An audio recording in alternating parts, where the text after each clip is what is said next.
Espiritual, cultural y social.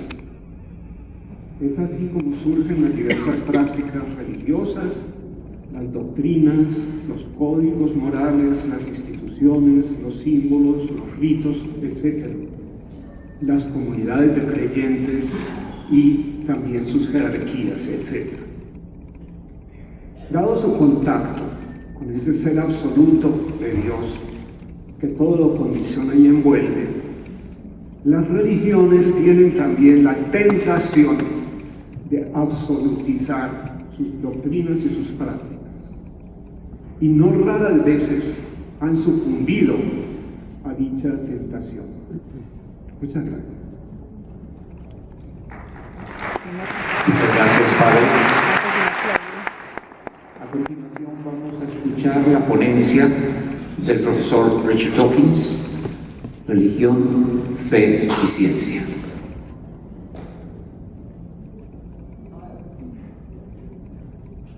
Science is the only way to discover the truth about the real world. If there was a better way, science would adopt it. Science has put in place methods to guard against self-deception. It's too easy to be fooled, for example, by anecdotes. And the anecdotes that are most likely to reinforce people's religious faith are anecdotes of miracles.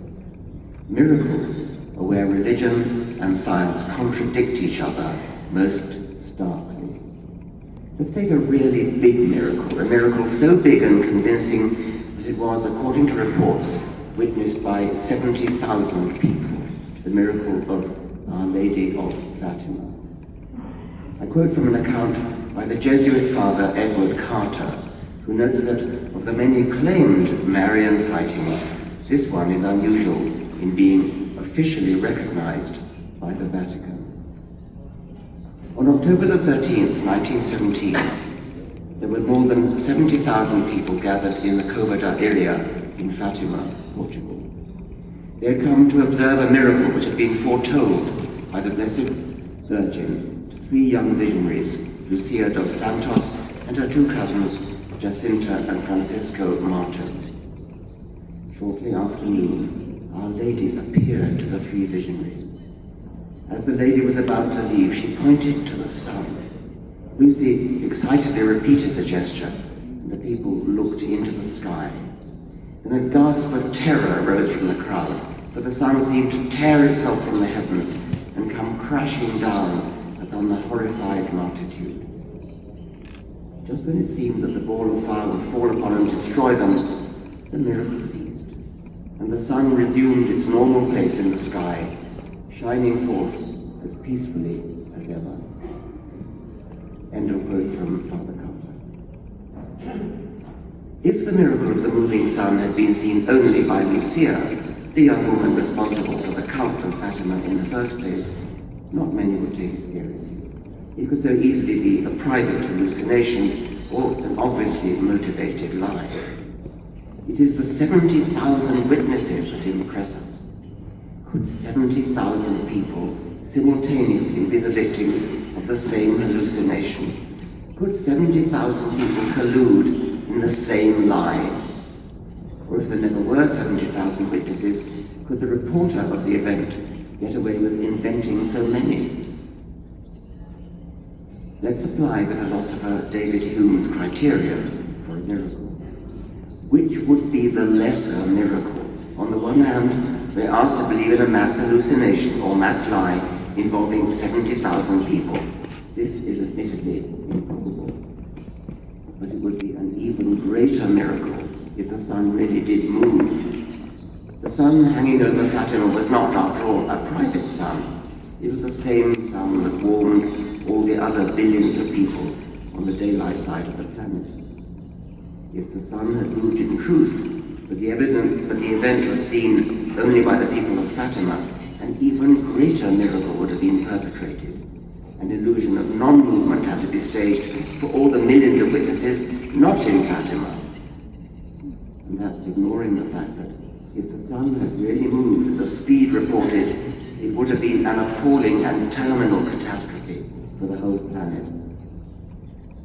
Have we any alternative but to follow Hume choose the less miraculous of the two available alternatives and conclude, contrary to official Vatican doctrine, that the miracle of Fatima never happened.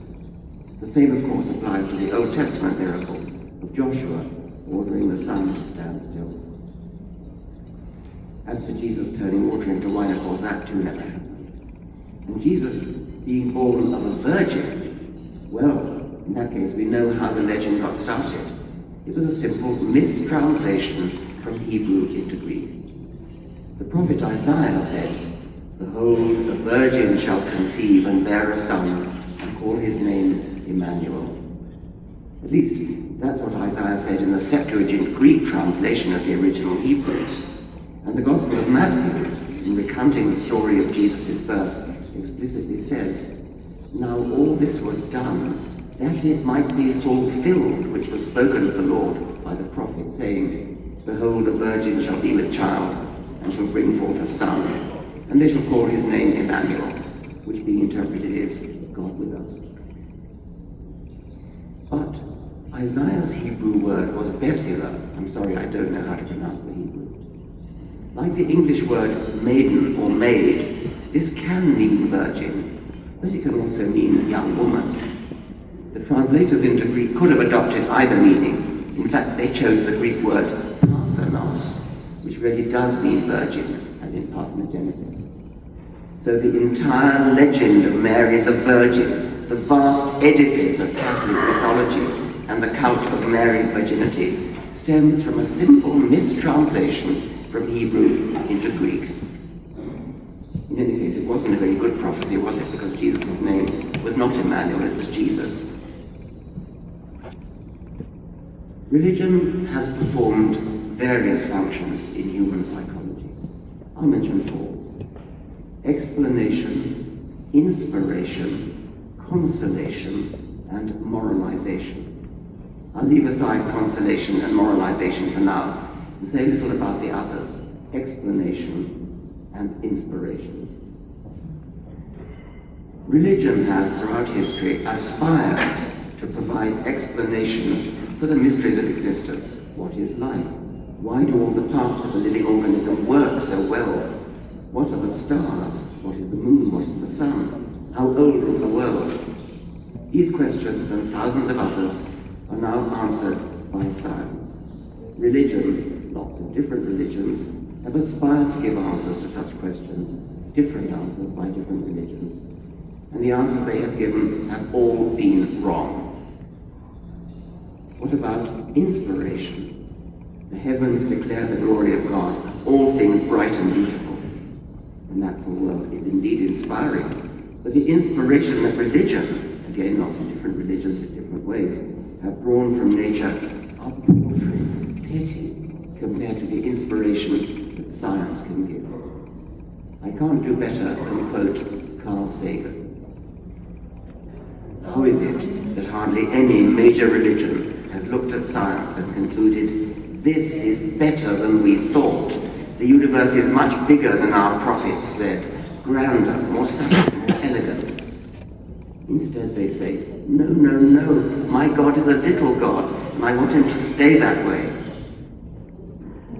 A religion, old or new, that stressed the magnificence of the universe as revealed by modern science, might be able to draw forth reserves of reverence and awe, hardly tapped by the conventional faiths.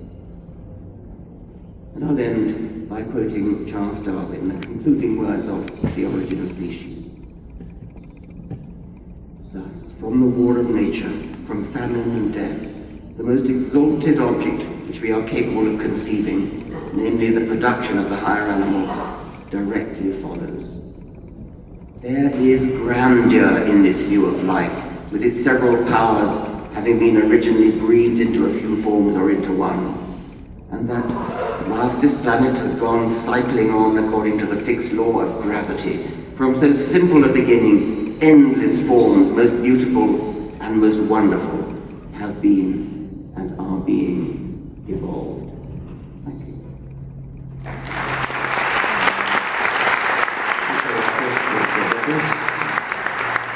Muy bien, visto ustedes los planteamientos de cada uno de estos pensamientos sobre el tema que estamos tratando. Viene la primera pregunta. Padre Molina,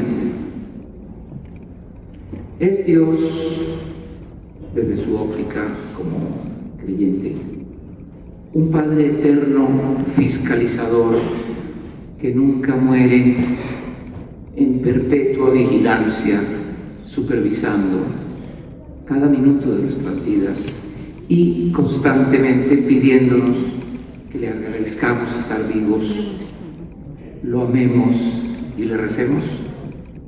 Eso no se parece mucho a vivir en Corea del Norte, donde vigilan a todos, hay que portarse bien, obedecer y amar incondicionalmente a Kim Jong-il.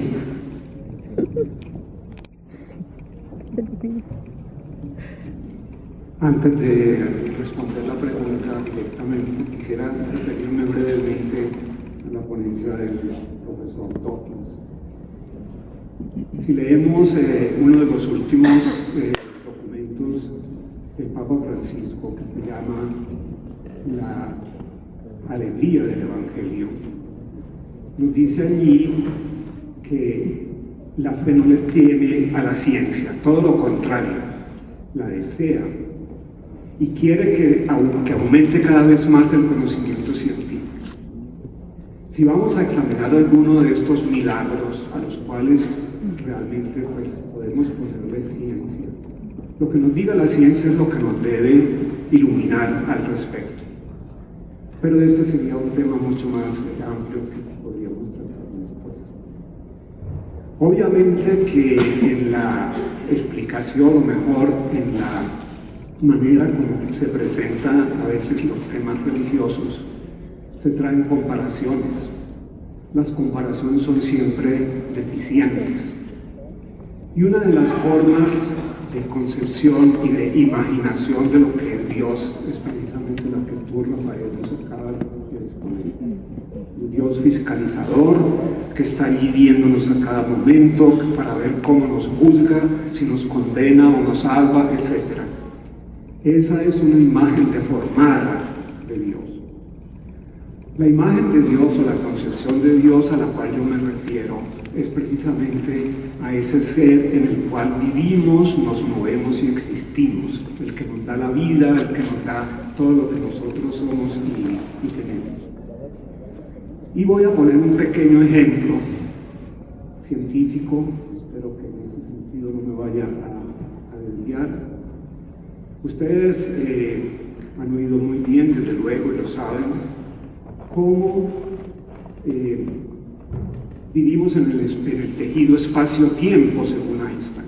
Vivimos en el tejido espacio-tiempo. Y en ese tejido espacio-tiempo, cualquier movimiento deja una incidencia. Se acaban de percibir precisamente las ondas gravitacionales como una de las formas de movimiento que se generaron con el Big Bang. ¿Qué es lo que pasa entonces con nosotros con relación a Dios?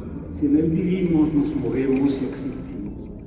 Cualquier movimiento, por decirlo así, que hagamos, pues está ahí presente, como está presente cualquier movimiento que hagamos nosotros en el tejido espacio-tiempo.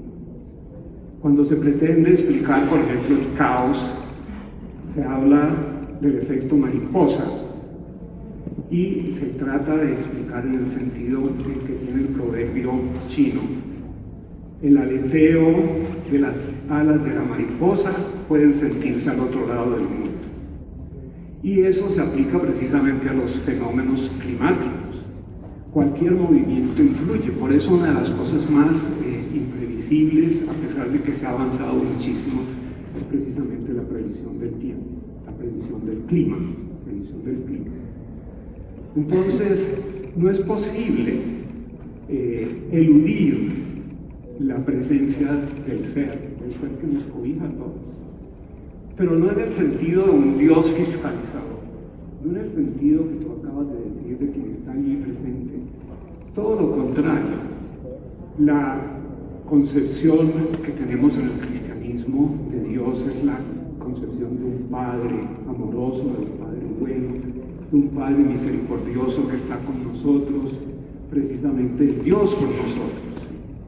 Entonces hay imágenes que son muy deformadas de Dios, y ese es uno de los aspectos que tenemos que tratar de corregir como cristianos, no solamente a nivel intelectual, a partir de los teólogos, etcétera, sino precisamente a través de lo que comunicamos a la gente sencilla, con comparaciones que, como les decía hace un momento, siempre son deficientes, pero que de alguna manera iluminan. Además quisiera añadir lo siguiente: la religión no explica nada, la explicación le toca hacerla a la ciencia. La religión lo que hace no es explicar, sino tratar de comprender el sentido que tienen ciertas cosas. Una cosa es explicar, otra cosa es comprender. Hay dos términos en la lengua alemana que nos dan el verdadero significado de esto, cuando la usan especialmente los filósofos. Explicar es erklären, comprender es verstehen, es tratar de introducirse en la realidad para tratar de encontrarle cuál es su sentido. Muchas gracias, Padre. Siguiente pregunta. Ustedes comprenden que también ellos se pueden dirigir a los conceptos que acaban de expresar, la contraparte. La siguiente pregunta para el profesor Dawkins.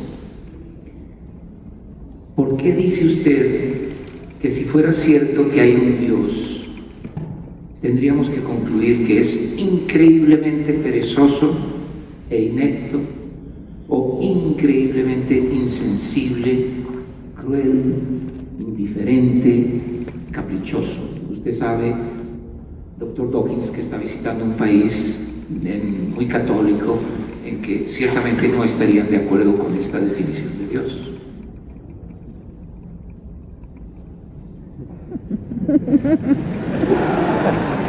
Did I really say that? Maybe I did. Anyway, I'm happy to stand by it. Incredibly lazy first. Well, I think this probably comes from my colleague, the chemist Peter Atkins. Peter Atkins wrote a beautifully written book called The Creation. And his strategy in the book is to say, imagine a very lazy God who tried to do the minimum possible in order to bring into existence everything in the universe, including living things and humans. What would the lazy God have to do? And Atkins, step by step, peels away all the different things that the lazy God would have to do. He doesn't have to work at producing life because natural selection does that. And he so on peels away the next layer down, being a physical scientist, until he concludes that the lazy God would actually have to do absolutely nothing at all in order for the universe to come into existence, including life and including humanity. The infinitely lazy God would have to do nothing at all, therefore he might as well not exist. So that's the meaning of the word lazy there. Incredibly insensitive and cruel, well, if you've read the Old Testament, you won't need any convincing of that. The God of the Old Testament is a monster, a cruel, unfeeling, vicious monster. Describes himself as jealous, and indeed he is jealous. Jealous of other gods, for example, almost like sexual jealousy. If you're caught flirting with Baal or any of the other gods, woe betide you. A golden calf, God is absolutely furious. If you look at the Ten Commandments, the very first commandment, thou shalt have no other God but me. He's a very jealous God when he says so. Cruel. Well, probably you know the story of Abraham almost sacrificing Isaac. God wanted to test Abraham's faith. And so he told Abraham to go and kill his only son, his beloved son, Isaac, and sacrifice him. Just at the last minute, as his knife was raised above Isaac on the altar, God sent an angel to intervene and stop him and say, I fooled you, it wasn't really serious. I was just testing your faith. What a horrible, cruel, vicious thing.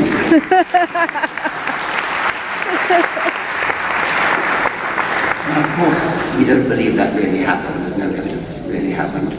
And moreover, modern Christian morality does not sanction that in any way. We've moved on, Christianity has moved on, Judaism has moved on. But that's the point. We don't use the morality of the Bible. We eschew, we throw away the morality of the Bible and substitute our own modern morality. We pick and choose those bits of the Bible which we like to follow, the good bits like the Sermon on the Mount, and we simply throw away the bad bits like Abraham and sacrificing Isaac. And about the woman? Indifferent. I'm told, as I said, he was indifferent. I'm not sure I ever said that, because God is anything but indifferent. God is obsessively interested in every single thing you do. He's obsessed with your sin. The creator of the universe, this divine physicist and mathematician who understands quantum theory and relativity and defies the laws of physics and the physical constants, he actually cares when you sin. He's obsessed with your sinning. He knows your every thought. He worries about your every thought. That's not indifferent. That's the opposite of indifferent. That's control freakery. Capricious. Well, I think you could say capricious because God isn't consistent. I mean, in the case of the Abraham and Isaac story, he intervened at the last minute and stopped Abraham from sacrificing Isaac. And modern theologians interpret that as a symbol for telling the children of Israel that they mustn't sacrifice humans anymore, they should sacrifice sheep instead. But then, a bit later in the Bible story, in the book of Judges, we have the story of Jephthah, an Israelite general who desperately wanted to have a victory over one of the rival tribes for the Laban's realm that the children of Israel were after. And Jephthah swore an oath to God, saying, if you will give me victory in this battle, then I promise you that I will sacrifice to you the first thing that comes out of the first person, the first animal, whatever it is, that comes out of my house when I return from the battle. And he did indeed win a great battle with a terrible slaughter, as the Bible says. And then he returned home. And as luck would have it, the first person who came out of his house was his beloved daughter, dancing with joy at his victory. But Jephthah had no choice but to sacrifice her because he had promised God. And this time, God didn't intervene. That's what I mean by capricious. This time he let Jephthah sacrifice his daughter. His daughter merely asked to be allowed to go into the mountains for a couple of months to bewail her virginity. And then she returned, and Jephthah cooked her for God, because God did not choose to intervene on this occasion. Capricious. And Shelbiness. Gracias, profesor Dawkins. Siguiente pregunta para el padre Ramónica. Padre, ¿cómo explica usted la existencia del mal físico, el mal moral, el mal social? ¿Por qué Dios no interviene si es omnisciente, omnipotente y bondadoso?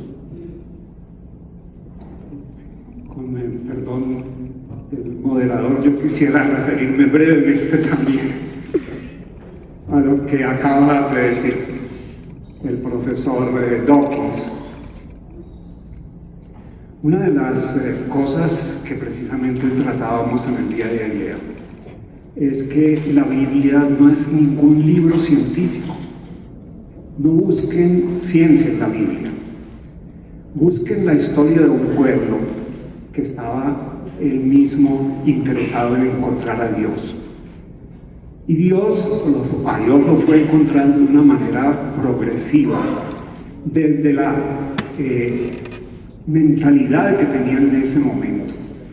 Y es un proceso evolutivo precisamente, la forma como Dios se va a manifestar, o mejor, como este pueblo va encontrando la realidad de Dios. Es de una manera evolutiva, de una manera pedagógica. Hoy no podemos pedirle, por ejemplo, a los menos ilustrados que tengan los últimos conocimientos de la ciencia. Hay que hacerlos muy manejables, muy asequibles. Pero bueno, eso es lo primero O sea, la Biblia no tiene ningún libro científico. A la Biblia sí hay que estudiarla científicamente. Por eso lo que decía hace un momento, la fe no le tiene miedo a la ciencia, más aún la desea y quiere precisamente que a través de la ciencia se conozca cuál fue la realidad que se vivió en ese momento. ¿Cómo explicar el mal físico, moral, social, etc.? La explicación, volviendo un poco a lo que decía yo antes, le corresponde a la ciencia. El comprenderlo le toca realmente, es una de las preguntas que se pone en la religión. ¿Cómo entendemos esta pregunta? No cómo la explicamos. El mal físico lo pueden explicar perfectamente los geólogos, los astrónomos, etcétera. ¿Qué es lo que ha pasado en México? ¿En qué consiste un tsunami? ¿En qué consiste un terremoto? ¿En qué consiste un huracán? Eso lo explican muy bien los científicos. La religión no tiene nada que decir ahí en ese sentido de explicación, sí de tratar de comprender, de darle un sentido a eso. El mal moral es debido a la libertad humana, precisamente a la capacidad que tenemos de elegir entre el bien y el mal. Y ahí sí entran también ya las ciencias humanas y las ciencias sociales. Somos libres, o todavía mejor, además de la libertad tenemos el libre albedrío. Es una distinción muy clara que hace Kant en su crítica de la razón práctica. Una cosa es la libertad, otra cosa es el libre albedrío. La libertad es cuando yo actúo efectivamente buscando el bien. Yo soy libre cuando hago el bien. El libre albedrío es cuando yo me dejo simplemente guiar por mis instintos naturales de una manera no crítica. No es libertad propiamente cuando yo voy a un supermercado y el producto que más estímulo me ofrece es el. Eso no es libertad, eso es ejercicio del libre albedrío. La verdadera libertad es la búsqueda del bien y la capacidad de hacer el bien. Entonces, el mal moral se explica tanto por la libertad que tenemos de escoger entre el bien y el mal, como por el libre albedrío. ¿Por qué Dios, ya tratando de entender, nos quiso hacer libres? Hay una pequeña anécdota que me parece que puede ilustrar esto. Está la madre con la niña, con su hija, mirando las estrellas. Dice, qué maravilla que las estrellas no se encuentren entre sí, no choquen entre sí. ¿Por qué Dios no nos haría así? Y la respuesta que le da la madre es, hija, si nos hubiera hecho así no tendríamos la capacidad de amar, porque la libertad es la que nos permite amar, es la que nos permite el amor. Y el mal social se debe a la imposición del libre albedrío, no de la libertad, sino del libre albedrío por un poder irracional, bien sea de una persona o bien sea de un grupo que es capaz de imponer físicamente su voluntad en contra de la dignidad humana. Entonces es cuando encontramos el mal social. Y el mal social en ese sentido no es únicamente propio de los dictadores, muchas veces es propio de la misma sociedad en cuanto tal. Porque hay pobreza, porque hay miseria, porque hay hambre, sabiendo que podemos producir todo lo que